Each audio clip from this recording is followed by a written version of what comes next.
Bismillahirrahmanirrahim. Assalamualaikum warahmatullahi wabarakatuh. Salam sejahtera untuk kita semua. Yang terhormat Dewan Juri yang saya muliakan, Bapak Ibu Dewan Guru, serta teman-teman yang saya banggakan. Tak kenal maka tak sayang. Jadi mohon perhatiannya dan perkenalkan, nama saya adalah Fakirullah Siregar dari kelas 11 IPA Tahfiz sebagai pembicara pertama tim pemerintah yang akan menanggapi dengan beberapa tanggapan serta fakta yang aktual dan menarik sesuai dengan mosi yang telah disampaikan sebelumnya. Tapi sebelumnya saya akan memberikan beberapa fakta terkait dengan mosi yang telah diberikan, bahwa bahasa asing menurut Kamus Besar Bahasa Indonesia KBBI Pusat Bahasa adalah bahasa milik bangsa lain yang dikuasai, biasanya melalui pendidikan formal dan yang secara sosio-kultural tidak dianggap sebagai bahasa sendiri. Sedangkan nasionalisme adalah bentuk rasa paham ajaran untuk mencintai bangsa dan negara sendiri, kesadaran keanggotaan dalam suatu bangsa yang secara potensial dan aktual bersama-sama mencapai, mempertahankan, mengabdikan identitas, integritas, kemakmuran, dan kekuatan bangsa. Dari sinilah saya memposisikan diri saya bahwa saya menyetujui seseorang dengan bahasa asing, dengan penggunaan bahasa asing dalam kesehari-hariannya dan menggunakan bahasa asing sebagai alat komunikasi sehari-harinya merupakan seseorang yang mengurangi rasa nasionalismenya. Mengapa? Berikut alasannya.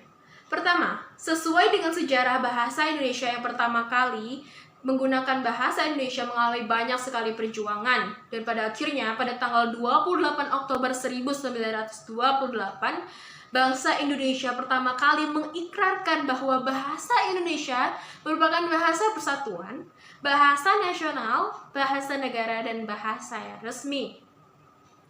Lalu, bagaimana jadinya jika setelah beberapa dekade, pemuda-pemudi Indonesia justru malah mengacuhkan dan lebih mengedepankan bahasa asing dalam kesehariannya? Kedua, sesuai dengan Undang-Undang Nomor 24 Tahun 2009 yang berisi ketentuan tentang berbagai hal yang terkait dengan penetapan dan tata cara penggunaan bendera, penggunaan bahasa, lambang negara, serta lagu kebangsaan merupakan hal pertama yang perlu kita perhatikan, karena nyatanya semakin lama semakin banyak pemuda-pemudi yang justru malah mengacuhkan hal tersebut. Ya, itu tadi merupakan beberapa alasan sesuai dengan segi sejarah serta hukum. Lalu bagaimana tentang fakta dari pengguna bahasa asing itu sendiri?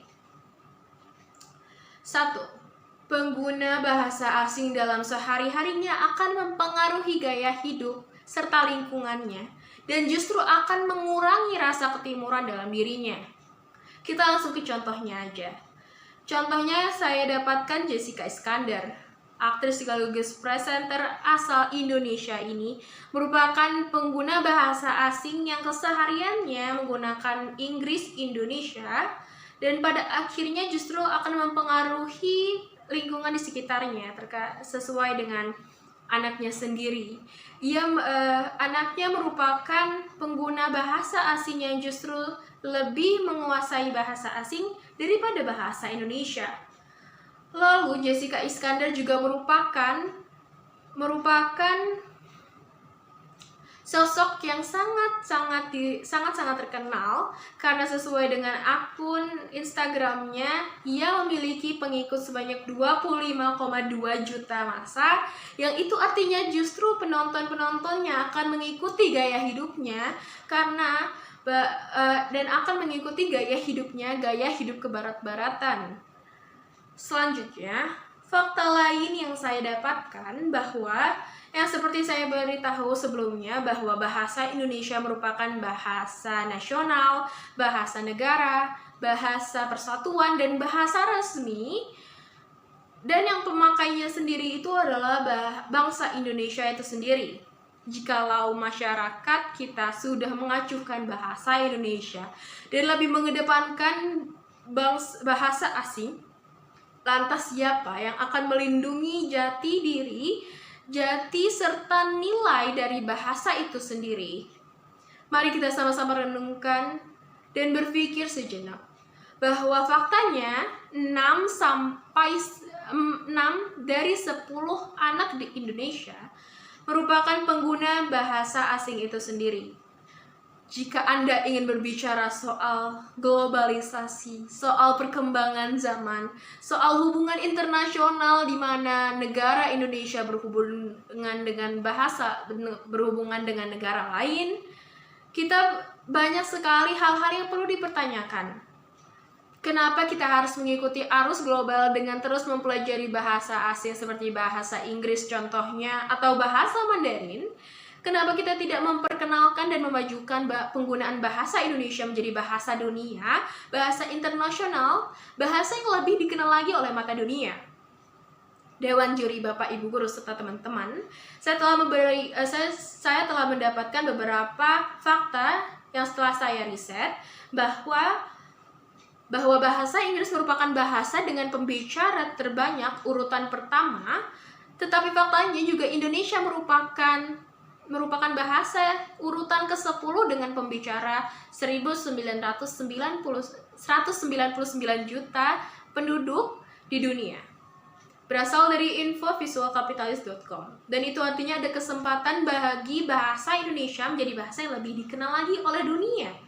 Karena sesuai dengan yang dilansir dari effectivelanguagelearning.com, bahasa Indonesia merupakan bahasa yang dapat dikuasai hanya dengan 36 minggu. Sedangkan bahasa asing seperti bahasa Mandarin, bahasa Jepang, dan bahasa Korea atau bahasa-bahasa dengan menggunakan cara penulisan yang berbeda memerlukan waktu sebanyak 88 minggu untuk mempelajari bahasa tersebut. Sekarang tinggal waktunya Indonesia memajukan bahasa Indonesia dan memperkenalkannya. Bahasa asing memang perlu dalam kegiatan globalisasi, tapi bukan artinya jika bahasa Indonesia justru malah dikontaminasi. Saya Fakhril Lahen, pamit unjuk diri. Wassalamualaikum warahmatullahi wabarakatuh.